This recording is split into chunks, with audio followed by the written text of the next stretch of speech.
Buenas tardes y bienvenidos a un tutorial para aprender a tocar Lágrima de Francisco Tárrega. Este no solamente va a ser un tutorial para aprender a poner los dedos en el mástil, sino para darle profundidad a la musicalidad, a las frases musicales, a la intención que queremos darle a cada frase, utilizando la música como un lenguaje para transmitir de una forma especial como somos cada uno. Podéis encontrar las partituras y tablaturas en mi página web, paolahermosin.com, y ahí podréis ver las digitaciones que yo utilizo, qué dedos en específico y otras indicaciones. Y también tenéis un tutorial en mi canal para aprender a leer tablaturas, os lo dejo en el enlace de la descripción y es muy sencillo. Así que vamos allá con la interpretación de Lágrima. Es un preludio de Francisco Tárrega que comienza con la indicación andante, es decir, el tempo, el ritmo, el pulso que vas a llevar en la pieza. Este pulso se parece a cuando estamos paseando tranquilamente. El siguiente paso es ver el compás, que está en 3×4, es decir, por cada barra de compás hay 3 tiempos, 3 negras, que son. Y luego una blanca con puntillo. Eso sería la primera semifrase o célula motívica, a la que podemos llamar A. Es decir, queremos destacar todo lo demás de abajo, no debe superponerse a lo principal, que es la melodía, que es lo que está cantando. Todo lo demás es acompañarlo. Entonces no podemos tocarlo todo al mismo nivel.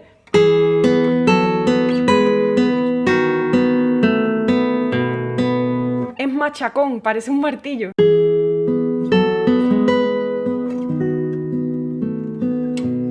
Si rebajamos esos bajos y destacamos la melodía, además comprendiendo que la melodía hace un dibujo ascendente y luego baja, es como una ola que viene y que luego se recoge, ¿no?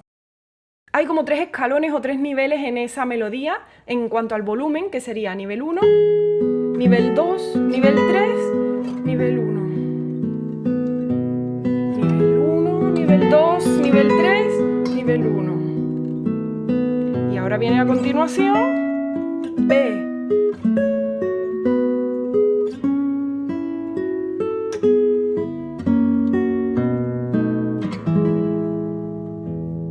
Y eso sería el C, al cerrar.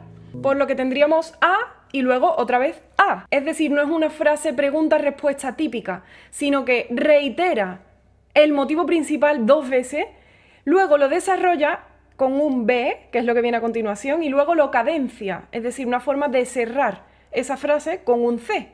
Sería A, A, B, C, esa frase. Entonces vemos que A ha hecho 2 veces lo mismo y a continuación con B lo que hace es irse al punto más alto de la melodía. Es importante que el bajo esté presente porque le está haciendo como los coros a esa melodía.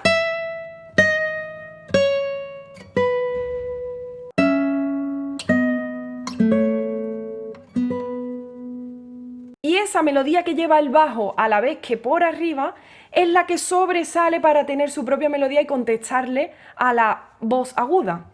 Es decir. Y ahora recordamos la forma de llamar a los dedos de cada mano para digitar en la guitarra clásica. En la mano izquierda tenemos dedos 1, 2, 3 y 4 y en la mano derecha tenemos pulgar, índice, medio, anular. Entonces PM y es el patrón que tenemos en Lágrima constantemente, es decir, PM a la vez y luego I como nota débil. Nota fuerte que lleva el acento PM a la vez y el acompañamiento.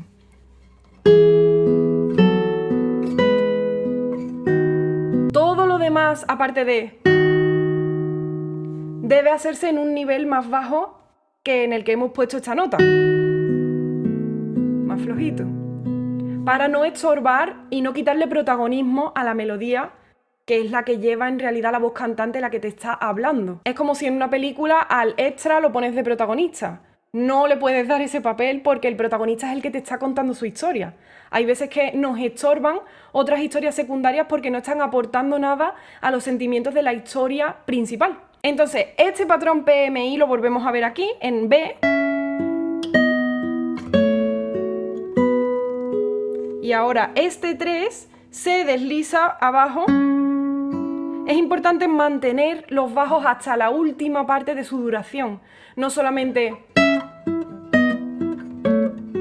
porque nos es incómodo apretar. Pero en lugar de usar tanta fuerza, en España tenemos un dicho que es más maña que fuerza. Es decir, es más, tiene truco, ¿no? La postura. Yo lo que suelo hacer es doblar un poquito la falange para poner la media cejilla y así no apretar como una pinza. Solamente de la cejilla necesitas una nota. No hace falta que aprietes en toda la cejilla, porque las demás notas ya las estás dando con dedos pisados. Entonces es importante mantener esos bajos en lugar de déjalos puestos. Y los cambios deben ser rápidos. A pesar de que la pieza es lenta, el cambio debe ser rápido porque estamos manteniendo. Entonces, tarero, así debe ser el cambio. Tarero, para que no se note y quede como la voz cantando.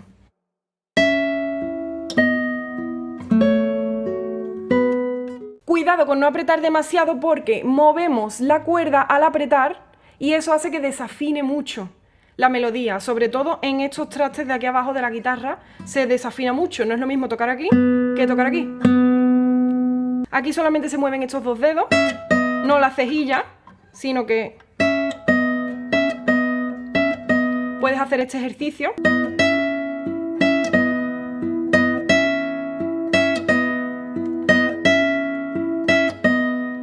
Le ponemos puntillo para que el cambio haya de ser más rápido y así obligarnos a entender cómo se tiene que mover la mano, pero luego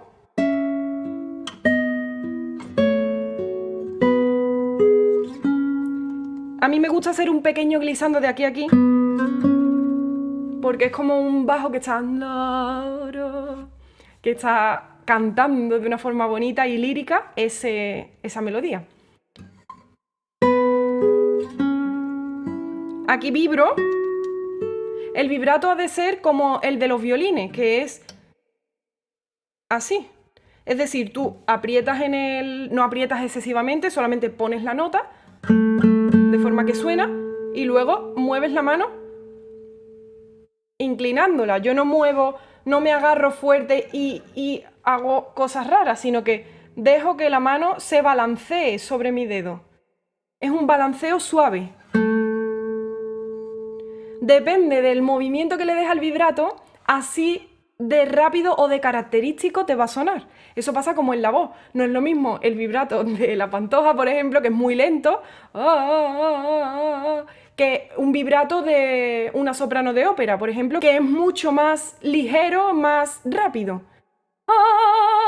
Entonces, eso hace que tu vibrato suene característico y sea tu sello personal. Ninguno está mal, simplemente es diferente y son preciosos ambos. Podéis utilizar el vibrato que a ustedes más os guste. Yo vibro con todas las notas aquí. Mientras le voy dando, ahí se forma una pequeña campanela, que es cuando tú tocas una nota y luego otra al aire. Es decir, no estás dando las notas pisadas, sino que unas son al aire y otras son pisadas en trastes aquí agudos. Entonces, parece el efecto de una campana. En las campanelas hay que tener cuidado cuando damos cuerdas al aire, que esa cuerda al aire no sea chocante, ni estridente, ni acentuada. Porque si no, le quita el encanto. Tiene que ser como algo cling, cling, cling, cling. Entonces yo rebajo y escondo un poco esa cuerda al aire, para que sea un efecto íntimo. Y no dejo de vibrar con esta mano. Dejo sonar estos dos mientras que suena la cuerda al aire también, para tener tiempo luego a cambiar sin que se note que he levantado y no hay un corte en la música. Siempre buscamos que no haya cortes a menos que haya un silencio. Los silencios son importantes y es importante apagar los bajos también. Pero siempre hay que ligar la música para que sea fluida, para que no haya cortes, que es como respirar. Estás cantando Ave María, ¿cuándo serás mía? Pues no puedes hacer Ave María, ¿cuándo serás mía? Hay que hacerlo todo ligado porque es una misma frase. Entonces, si tenemos conciencia de cómo son las frases, sabremos dónde respirar, dónde es lógico respirar. Es importante cantar lo que vamos a tocar. Taririre, taririre. Ahí sabemos dónde cortamos, porque es lógico. Esto es un lenguaje, es igual que hablar, solo que tiene sus propios códigos y sus propios significados y formas de entenderse. Entonces, igual que yo no respiro así cada vez que voy a hablar, yo respiro cuando acabo una semifrase. Eso es lógico, pues en la música se dice que se toca mal o no se entiende lo que se está tocando cuando se respira en sitios que no ha de respirarse. Eso pasa en los instrumentos y en la voz. Es igual, porque la música al final es un lenguaje. Entonces,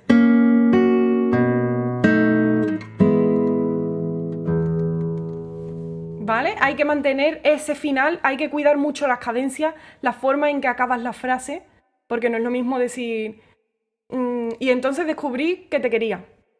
Eso es como, pues vale. Pero si te digo, entonces descubrí que te quería.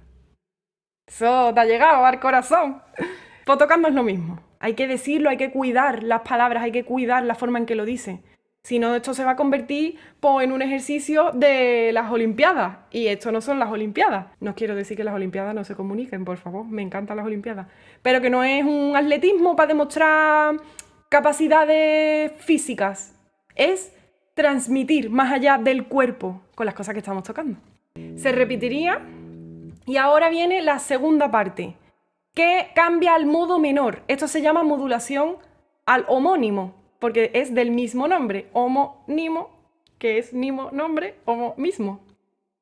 Vale, pues ahora empezamos con un acorde de mi menor en vez de mi mayor. Ahí te está diciendo que hay algo malo. Se puso el cielo nublado. Ya no era una respuesta inocente, ahora pasó algo, ¿no? Algo malo. Todo ciclo llega a su fin, es una manera de ver la otra cara de las cosas bellas. Tenemos aquí como un glissando, un portamento. Ya, si te gusta más marcado o menos, ya es tu estilo, tu personalidad. A mí lo que sí me gusta es el vibrato en ese portamento, que le da como un sentimiento, una furia de que le duele lo que ha pasado. Y también arpegio esta dominante. Ahí las voces inferiores están cantando, como un coro. Es como un eco de lo que ha pasado. Algo malo que está afectando a más gente, no solamente a ti. Y por eso el coro también tiene que estar por debajo de la melodía que estamos cantando aquí.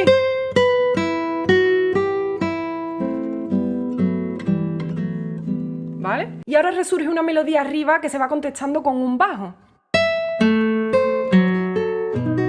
Es importante dejar sonar los bajos y no cortar. Porque entonces está como y es como gracioso.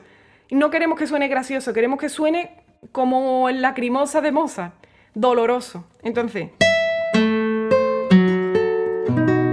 el bajo se mantiene y están sonando los dos a la misma vez. Hasta caer otra vez la dominante. Ponemos la cejilla, 3, 4, 3, al aire.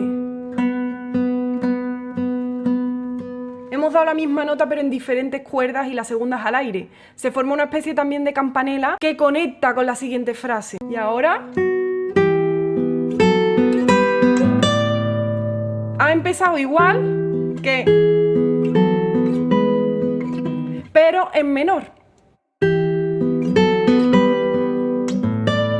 Aquí hay que hacer un crescendo hasta esta nota. En el romanticismo y antes en el clasicismo, esas escalas descendentes en la subdominante menor eran un símbolo de dolor, de fatiga, de cantar con una pena. Entonces esa escala descendente hay que cantarla con pena, y cantar en la guitarra significa hacer un vibrato, hacerlo en la segunda cuerda también. Eso dulcifica el sonido. No es lo mismo tocar aquí que aquí. Eso es más estridente que aquí. Entonces, por eso hago esa digitación. Eso también va bajando en niveles en volumen. Es decir, aquí subimos.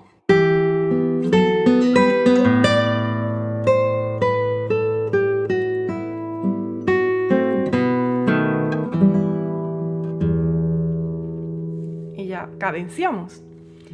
Hemos ido del La menor. Hemos hecho un Mi menor otra vez, que es una tónica. Esto es un Re séptima, que al tener un semitono hasta la tónica, Re, Mi, hace que esta sea la sensible. Nota sensible, eso significa una nota que tiene un imán a la tónica. Siempre resuelve hacia la tónica para descansar. Tiene una tensión, por eso decimos que tiene como un imán, que se atraen. Porque quiere siempre resolverse, quiere estar relajada en su tónica. Y la tónica siempre es Mi. Entonces, esto hace función de dominante, aunque es el séptimo grado, alterado ascendentemente,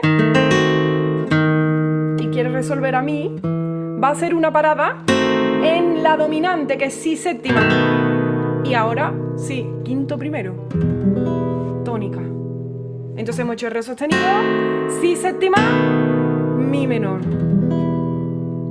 Sensible, con función de dominante, quinto grado, dominante, primero, tónica. Y resuelve pacíficamente para volver otra vez a ver ese rayito de luz, porque pone da capo hasta el fin. Da capo es vuelta a empezar desde el principio hasta que pone fin. Y eso es toda la frase primera.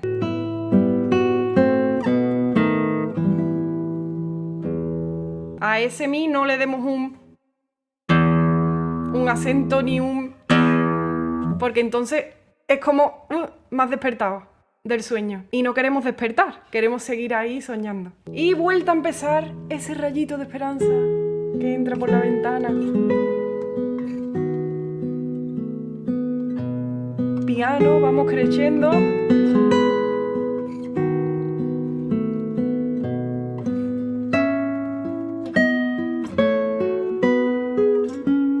Vibrato. Es la última vez. Respiramos más.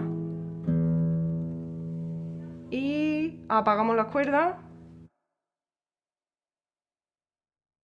Eso es. Y ya lo tenemos. Al ser la última vez que repetimos una misma frase, intentamos tocarlo diferente, porque es como que está saliendo el rayito de sol. No hacemos los Teletubbies. No.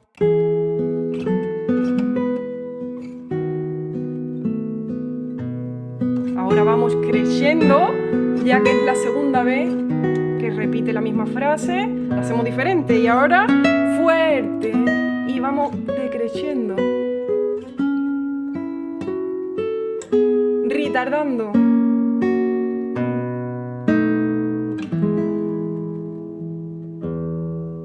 Eso es. Bueno, espero que os haya gustado mi interpretación. No es única, ni significa que yo tenga la verdad absoluta. Hay miles de interpretaciones, miles de matices diferentes, pero creo que mi interpretación, la que yo os he ofrecido en este vídeo, va con la agógica, es decir, con la interpretación lógica de tomar la música como un lenguaje, de respirar en sitios lógicos, de analizar las frases en profundidad para comprenderlas mejor, no solamente nota por nota, de verlas de una forma global y de tener en cuenta también la armonía para hacer estas paradas, para los rubatos, para todo. Espero que os haya gustado mucho. Podéis encontrar las partituras y tablaturas en mi página web, como ya os he dicho, paoloalmosin.com. Os dejo los enlaces aquí abajo, que también tengo en mi canal tutorial para aprender a leer tablaturas.